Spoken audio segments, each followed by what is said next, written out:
जब अचानक चुनाव सिर पर आ गए तो पत्ते बांटने का नाटक शुरू हुआ। जहां तक ट्राइबल बिल का सवाल है, जो कांग्रेस के नेतृत्व में हमारी सरकार ने पास किया, मैं उन लोगों से, भाजपा के लोगों से पूछना चाहती हूं कि अगर आदिवासियों के लिए उनके दिल में सचमुच चिंता है, उनके दिल में सचमुच एक खास जगह है, तो जब इनकी सरकार थी, इन्होंने इस तरह के ऐतिहासिक बिल क्यों नहीं पास किया। मैं दूसरी मिसाल किसानों की देना चाहती हूं। आज हमारे किसान भाइयों की जो भी प्रगति दिखाई देती है, जो भी सुविधाएं और सम्मान उन्हें मिला है, तो कांग्रेस की नीतियों का नतीजा है। दूसरी तरफ आज गुजरात के जो शासक हैं, जिन्होंने किसानों को सुविधाएं देना तो दूर, उनकी बिजली भी घटा दी। इनसे पूछना चाहिए कि इन्होंने सिंचाई परियोजनाओं में करोड़ों रुपए की कटौती क्यों की। क्या यह सच नहीं है कि सुजलाम सुफलाम योजना कुछ लोगों की, कुछ खास, कुछ चंद लोगों की जेबें भरने का जरिया बन चुका? यह सच नहीं है।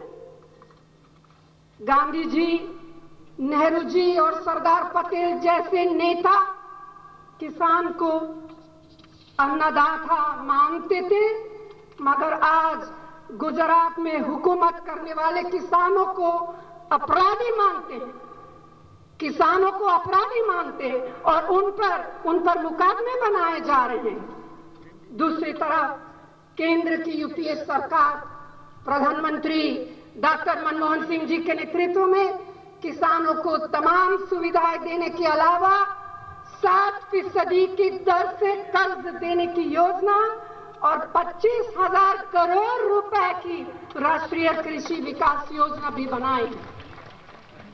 और गुजरात में आपको मालूम होगा कि गुजरात में वह भी लागू नहीं हो रही है। दक्षिण गुजरात के कोस्टल इलाके, उन इलाकों में खारा पानी की वजह से जमीन खेती लायक नहीं रह पा रही है, लेकिन वहां क्या हो रहा है? और मैं पूछना चाहती हूं कि क्या यह सच नहीं है कि इसका उपाय करने की जगह यह जमीन कुछ खास लोगों के हाथों में पहुंच रही है? भाजपा के लोग आतंकवाद के खिलाफ लड़ने की भी बड़ी बड़ी बातें करते हैं। क्या यह सच नहीं है कि इन्हीं के राज में जम्मू के रघुनाथ मंदिर, अक्षरधाम से लेकर संसद तक में हमले हुए? और यही नहीं, क्या यह सच नहीं है कि इन्हीं के राज में खुद विदेश मंत्री, उनके विदेश मंत्री आतंकवादियों को हमारी जेलों से आजाद करके अफगानिस्तान पहुंचाए? भय मुक्त समाज का दावा करने वालों के राज में कोई भी व्यक्ति अपने को सुरक्षित महसूस नहीं करता। मेरी कितनी बहनों और बच्चों और भाइयों के साथ अपराध और अत्याचार हो रहा है। केवल वे अपराधी तत्व अपने को सुरक्षित महसूस करते हैं जिन्हें सरकारी संरक्षण मिल रही है। सच्चाई यह है कि आज गुजरात की सरकार चलाने वाले झूठे, बेईमानी, डर और मौत के सौदागर हैं। पिछले 3.5 वर्षों में केंद्र की हमारी यूपीए सरकार ने गुजरात की हर तरह से मदद की है। ग्रामीण विकास, ग्रामीण स्वास्थ्य, ग्रामीण सड़कों, मकान, शहरों और बुनियादी ढांचा मजबूत करने के लिए करोड़ों रुपए की सहायता दी। क्यों? क्योंकि कांग्रेस भाजपा की तरह किसी भी तरह के भेदभाव की राजनीति नहीं करती।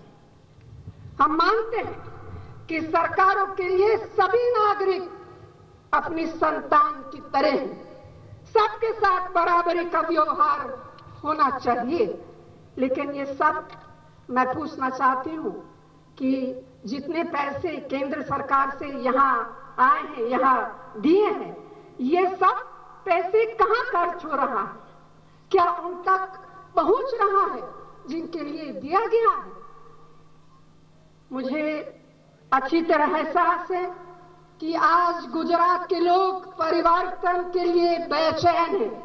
इसलिए आज गुजरात में ऐसी सरकार की जरूरत है जो संवेदनशील है, जिसके दिल में सचमुच आदिवासियों के लिए, सभी के लिए बराबर चिंता और प्यार है। अब गुजरात में दिल तोड़ने वालों की नहीं, दिलों को जोड़ने वाली सरकार चाहिए। यही आपके सामने एक मौका है जब आप शांतिपूर्ण और लोकतांत्रिक तरीके से वोट द्वारा ये क्रांति ला सकते हैं। तो बहनों और भाइयों, मैं आपके सामने जनादेश मांगने आई हूं, जिससे गुजरात को एक बार फिर से प्रगति, शांति, सद्भाव का राज्य बनाया जा सके। कांग्रेस ऐसा, सचमुच ऐसा गर्वीला गुजरात चाहती है जिसमें किसान, जिसमें मजदूर, जिसमें दलित, आदिवासी, अकलियत, पिछड़े और दूसरे सभी वर्गों का हिस्सा हो। और ये सब कैसे और कब होगा? यह सब तब होगा जब आप अपने कीमती वोट से कांग्रेस को चुनेंगे। और आपने वैसे तो हमेशा कांग्रेस का साथ दिया है और मुझे पूरा भरोसा है कि चुनाव के दिन कांग्रेस को बहुमत देंगे और गुजरात का नया भविष्य बनाएंगे, एक सुनहरा भविष्य बनाएंगे। अंत में मैं इस सभा में आने के लिए आप सभी को दिल से धन्यवाद देती हूँ। धन्यवाद। जय हिंद।